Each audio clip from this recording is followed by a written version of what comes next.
예, 오늘도 이 법구경 마음 공부를 같이 한번 해보겠습니다. 이 법구경 마음 공부를 지은 분이 이 정안 스님 같아요. 정운 스님.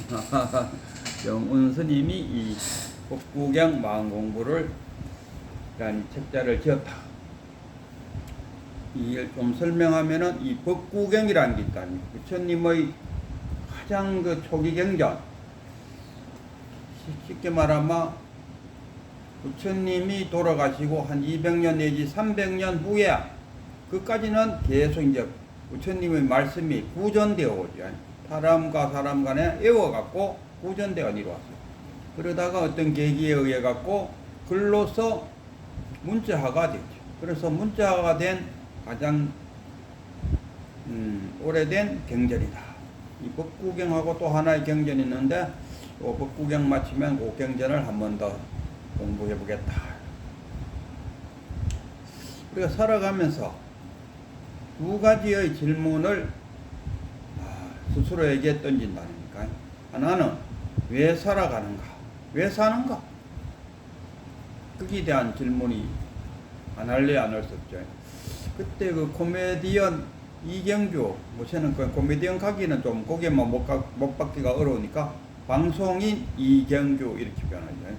방송인 이경규가 법륜 스님하고 이렇게 여러 명이 모여서 자담을 하는데 이경규 방송인이 그렇게 했죠. 나는 왜 사는지 모르겠어요.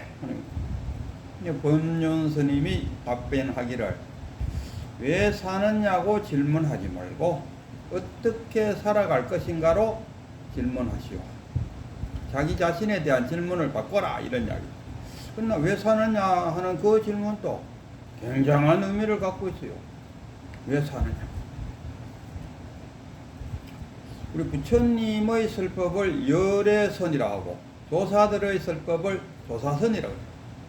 이렇게 열애선과 조사선을 나눠서 생각해 볼 때 왜 사느냐는 열애선에서 답을 구할 수 있고 어떻게 살 것인가는 왜 사느냐는 열애선, 어떻게 살 것인가는 아니죠. 어떻게 살 것인가 이거는 열애선에서 답을 구하고 왜 사느냐는 조사선에서 답을 구하라. 저는 이렇게 말하고 있습니다. 누가 시켜서 내가 이런 말을 한 것이 아니고 그냥 나 스스로 판단해 볼 때 그런 거 아닌가 싶어요. 왜 사느냐? 내보고 어떤 사람이 와서 인간은 왜 삽니까? 하고 물으면은 그거야 깨닫기 위해서 살지.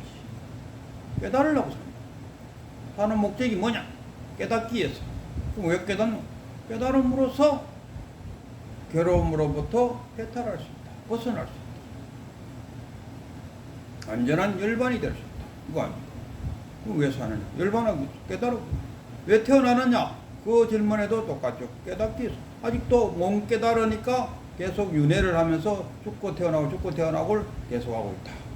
깨치쁘면은 그걸로 끝이다.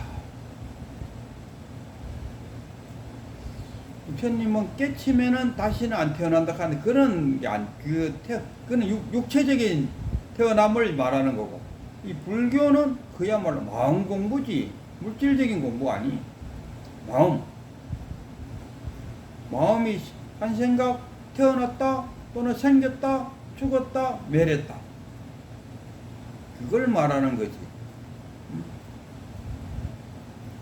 이 생매를 말할 때 이 육체의 죽음과 육체의 태어남을 이야기하는 것은 그 불교에서는 그런 것은 아니다. 부처님이 나는 더 이상 태어나지 않는다. 나는 열반에 들어서 더 이상 태어나지 않는다 할 때 뭘 말합니까? 번뇌망상을 더 이상 일으키지 않는다. 번뇌망상을 일으키지 않으면 뭡니까? 항상 열반에 있는 열반 상태잖아요. 번뇌망상을 일으킴으로써 열반에서 깨져. 그러니까 우리가 공부를 할 때 이 물질적인 공부와 마음 공부, 불교는 마음 공부라요. 자연학 같으면은 물질에 관한 연구를 하지만은 인문학 쪽에서는 무엇보다도 마음에 초점을 두고, 특히나 이 불교는 오직 일체 유심조, 모든 것은 마음이 지는, 이 마음이 중심이 되고, 한 생각 일으키는 건 뭡니까? 태어나는 거고, 한 생각 사라짐이 뭡니까? 죽은 거. 그러니까 태어나고 죽는다는 이야기는 생각이 일어나고 생각이 죽는다, 이 이야기지. 이 몸덩어리가 부모로부터 태어났다가 지수화풍으로 흩어진다, 이걸 생멸로 생각한다면 불교를 옳게 알고 있다고 말하기는 좀 힘들지 않을까? 왜? 불교는 물질적인 것을 다루는 것이 아니고 마음을 다루는 것이 불교다.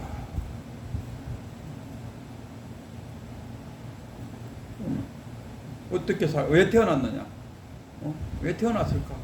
왜 살아가느냐? 우리가 왜 살아가느냐? 여기에 대한 질문이 명백하게 이제 깨닫기 위해서 태어났다, 깨닫기 위해서 살아가고 있다.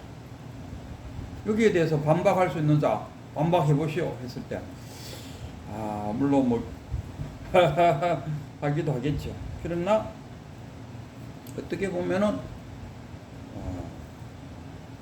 우리가 태어나서 살아가고 있다, 물질적인 것을 말할 때 부모로부터 태어나서 안 죽고 꾸역꾸역 살아가고 있다.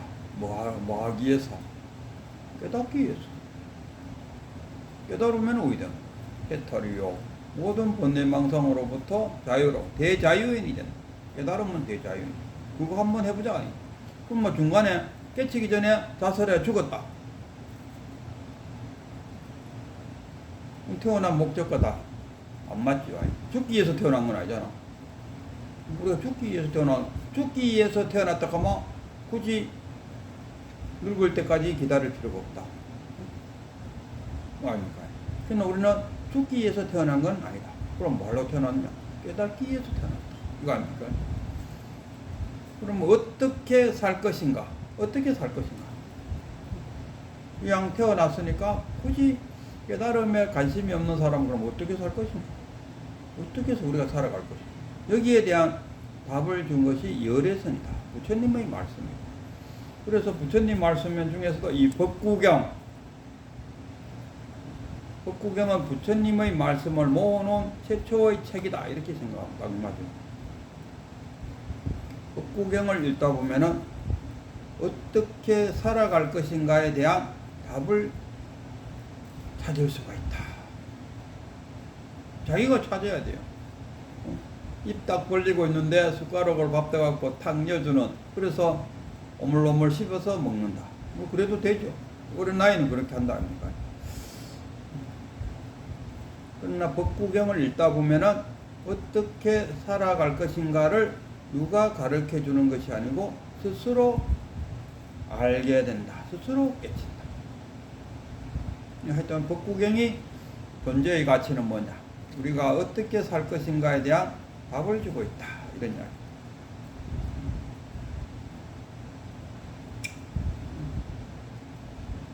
그러면 우리가 하나의 그 답을 중에서 왜 괴로운가? 우리는 왜 번뇌망상을 일으키고 그 괴로움 속에서 부처님은 일체계고라 그랬어요. 삼법인 중에서 재행 무상, 제법 무학, 제1체계고, 일체계고라. 모든 것 다 괴로움 많은 것이 없다. 왜? 무상 무하니까. 변하잖아. 고정된 실체는 없다. 변하기 때문에 고정된 실체가 없다. 그러므로 괴롭다. 변하지 않는 것은 뭐야? 생긴 거는 다 멸한다. 그럼 진리는 뭐냐? 진리는 생긴 건가? 생긴 게 아니죠. 부처님이 진리를 발견했어요. 사성제를 발견했어요. 발견했다는 건 뭡니까? 부처님이 발견하기 전에도 사성제는 존재하고 있습니다. 12영기는 존재하고 있습니다. 존재하고 있는 것을 부처님이 다만 발견해갖고 중생들에게 가르쳐 줬습니다. 이거는 부처님이 만든 거 아닙니다. 흔히들 보면은 부처님이 사성제를 깨치고, 그러니까 부처님 뭐 깨쳤습니까 하면 부처님이 깨친 게 뭡니까? 뭐 사성제를 깨치고 연기법을 깨치고 중도를 깨쳤습니다. 뭐 이렇게 말하는 사람들이 많아요. 그러면은 탁 떠오르는 게 뭡니까? 그렇게 말하는 저자는 깨치지 못했노라. 정말 깨침의 그 맛을 못 느껴본 사람. 부처님은 사성제, 12연기, 중도 이거를 만든 사람이 아니에요. 있었어요. 부처님 오기 전에도 존재하고 있었어요. 단지 부처님이 발견했어요. 그 부처님이 발견한 것을 그걸 갖다가 부처님이 깨쳤다. 깨친 맑은 눈으로 보니까 사성제도 있고 중도도 있고 12연기도 있더라. 발견했어요. 단지 발견했을 뿐이지 그걸 부처님이 깨달았다. 그걸 사성제를 깨달았다. 12연계를 깨달았다. 중도를 깨쳤다. 뭐 이렇게 표현하는 사람이 있다면 이 사람은 깨달아보지 못한 사람. 깨달아보지 못한 사람이 그렇게 말한다. 지가 탁 깨쳤으면 그건 아니다 하는 거 안다.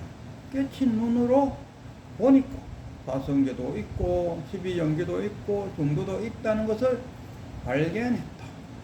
이거 아닙니까? 그래서 그것을 가르쳐주는 거예요. 모든 것은 우리가 인연법에 의해서 연기법이라는 게 있는데 이것이 있으면 저것이 있고 이것이 사라지면 저것도 사라지고 이거 아닙니까? 내가 인이라요. 그러면 내와 관련된 모든 것은 뭡니까? 연이 돼요. 아침에 밥을 먹고 옷을 입고 또 뭐 버스를 타고 아니면 택시를 타고 아니면 자기 차를 타고 제 같은 경우는 자전거를 타고 그럼 자전거를 타려고 하면 이 자전거 만든 사람이 또 있어야 될까?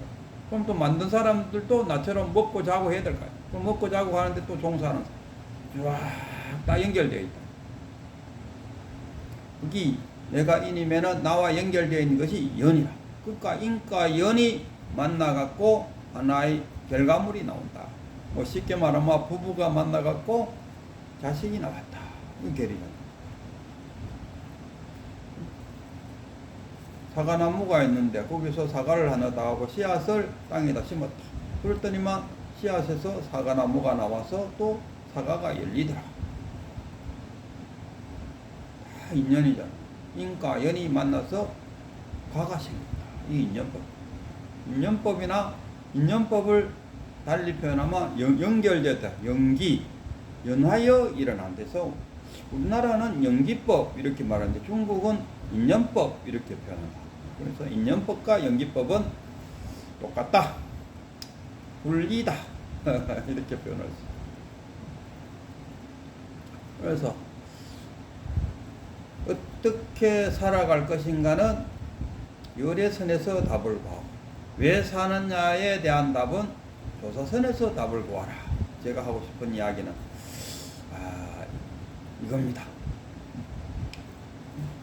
우리가 그 부처님이 가장 문제가 되는 사성제 깨치자마자 부처님이 사성제를 논했어요.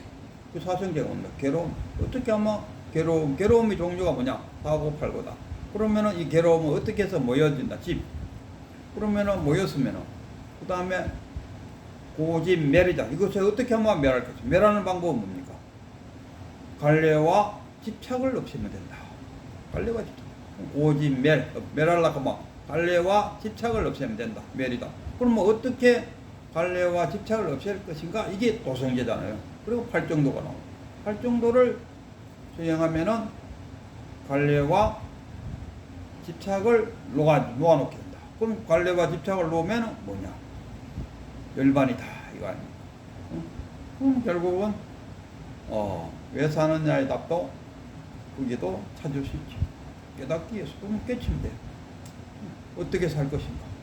고집멸도에서 의해서 괴로움과 또 번뇌망상 없는 열반의 세계에서 살아가.